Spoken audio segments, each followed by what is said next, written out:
الحمد لله رب العالمين،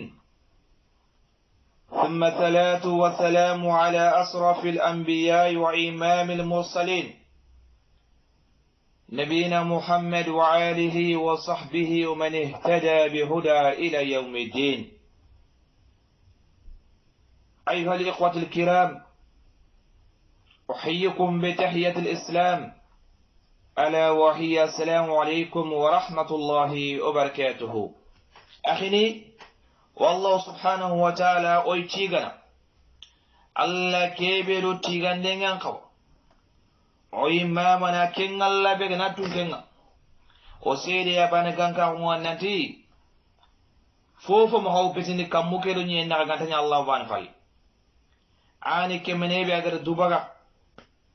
آني كمني بأغر كتكو مون خباري نغورو ودوكي وسيدي النبي نمين كما غيفار نغر هاي رحمة للعالمين. والله تبارك الله نيغا تيتو غسرو الله غنى نيمان دوكي سنياكي النبي نمين كما adi dunkonu ado saibe ni kubene gadama khota ngama nawenga ado sere suanga toki ikilenga ila yawmiddin. Ikhwani lenki oga masalan kebe kama hay mega tumo gobe oga butoku beni zulhijja sonun kona de banon biton tammi bitoya ni khiman qoren Allah bangi الله تبارك وتعالى يمركم ولن قرآن كنغو واذكروا الله في أيام معدودة. محمد غر الله فينكو إسلامي غر الله فينكو بتو يرغان تنغونا بتو بني إكون تنغني بتو بني إتون تنغني يعني بانم بتون تنغني Allah ton Allah fin ko goboya khema ibadallah ona tan ko bijo kundu i khiman qorayn Allah bankoy hijanu nge hijire genga wallahu tabaraka taala nyaga na wuti ki bi ganye ki yakha malla ganna deni waga islamini ngagil tino khusuya igadal hijalla kage anna tan dal kaba yani kafana be آن كابي الله كاغر تاغوني يكي يخين كما الله تبارك وتعالى ركونا ننتي إن أول بيت ولي للناس ننتي كافنا بي الله تبارك وتعالى تاغوني الصرون دا كودو بترغي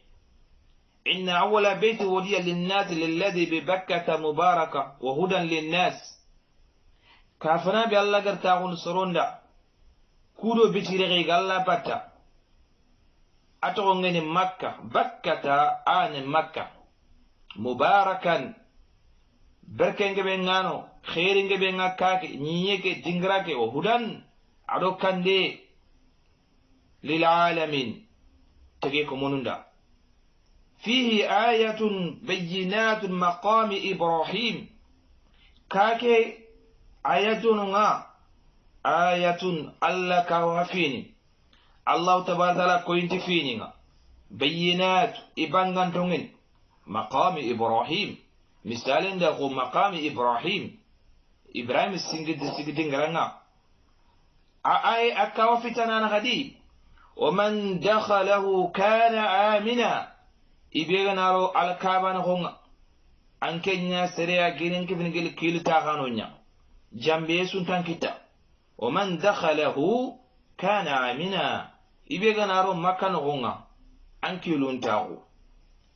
Allah tabarati walillahi ala an-nas hajjul bayt man istata ilayhi sabil awalla da nasrun kamma indege hiji kakiya mana alkaba kake onane hiji Allah kenya wajibi nya hiji ngajibin ta kunya ba islami ne kamma khallari bagan qallu lidani atmani istata ilayhi sabil igana ketinyange nya srebe igana seyengina srebe ki Allah ga miseykinanga annatu wajibi fatanken kamma khasrebe Allah ga ruseyen kinanga andan nguy kantega andi katanin taga anken daga me waga anta khatno de kallengar ne juenya mangan ko sukaranga boga ke junamu de hiji kake anadna Allah tambo nya anda Allah tal gomo Allah gana noyenya serebe anna de hiji Allah ka galar ke nyanguro ma khagili be gana kutunga na o man kafara fa inna Allah ghaniyun 'anil 'alamin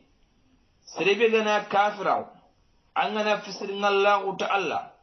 na bure kibe Allah gar kina an khusi khutungana wa kamma nan bartal hiji Allah kake annat nanti Allah karinte nyani baka tage ko mun undi na burunja ke ka kundu ko mun geltino kesuya igalla fin kongo igalla gangunu igatini labbaik allahumma labbaik labbaik la sharika lak labbaik innal hamda wa ni'mata lak wal mulk la sharika lak sorongo gilli kara kesuya duna tattuku nagatiya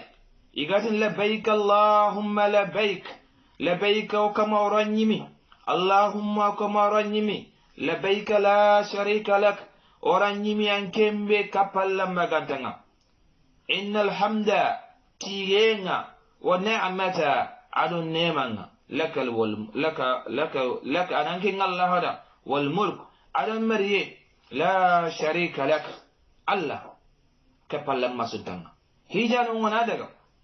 gil hadana namu yira mullondi har ku digan kannakum labbaik allahumma labbaik labbaik la sharika lak labbaik innal hamda wa ni'mata laka wal mulk la sharika lak ngallahu tabaraka wa taala nyagan tato usuru ngallagan na nyowe nyangin keran ken juranga ken me keda kubito kundu o magamu ngodiga melle garenga allah tabaraka wa taala torang mane atoranga wadhkurullaha fi ayyamin ma'duda onalla finko gobeya gema bito kontanto kuya bito rigando kenya ne komonga inalla finko kubito no gonga ankembe ga hadrenga yani ankembe ga tarenga ngam daga khiji ankana nyake fi soronga ngalla finko allahu akbar kabira allahu akbar kabira allahu akbar kabira walhamdulillahi kathira walhamdulillahi kathira والحمد لله كثيرا وسبحان الله بكرة وأصيلا أن تحكيكم الله أكبر والله أكبر لا إله إلا الله والله أكبر والله أكبر ولله الحمد أن تغلى في الغنى قبيا خما كبتون غنى كبتو كندو إخيما قورا من الله تبارك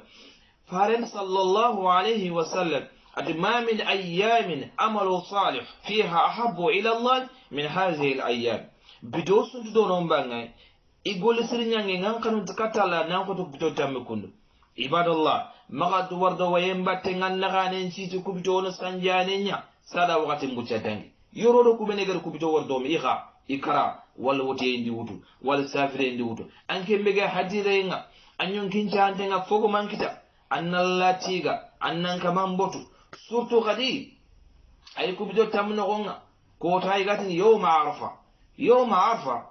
gide go yani ga makka ina jabal arfa iti وفا بعدما عليه صلى الله عليه وسلم على أمنا هوا الله تبارك دمما كيبه إغري تنيغا الله غري يانغان كات دوناكيا إسانكيا إتي دمما كيبه غري ميوي إرمي جبل عرف كدانيا يو دون لنا توي وقتي توي دينغرا يعني إرمي تو دونو بان إرمي ور دونو ما يتر يوم عرفه الله تبارك وتعالى أردونو نيارو بيتي رغي أردونو نيا بيتي فارن صلى الله عليه وسلم أتهيجون عرفة كتنغنا بري أنت نتنجي هيجون تندا إبغنا منفعة يوم عرفة سريبغنا عرفة كتان بتو هيجون تنجندا الله تغارت رابن ما سنتا كينيا نفارن صلى الله عليه وسلم أتكين كوتا hammi be ganga joti be ganga suno be ganga lesme be ganga annan chonko katan kamanga annan kamanyaga khadwan unju fosre ngani kebe iki annabe ganya kongo adu annabe nyin kumtu be ne dangi kane igani kebe kenati la ilaha illa allah wahdahu la sharika la lahu almulku wa lahu alhamdu wa huwa ala kulli shay'in qadir kennanti la ilaha illa allah tomu beti kemenen tunonga komengan kaw nabotu ningollun khalsindada ngana botu gafo soroninga ngana kuta gafo tone illa Allah gantanya Allah ban fal la sharika la betike minen talla koy melle men tallada jotan tallada Allah mu komese amu fosa fo malla sara Allah mirdu baga la sharika la ay mirdu baga am hataji komiya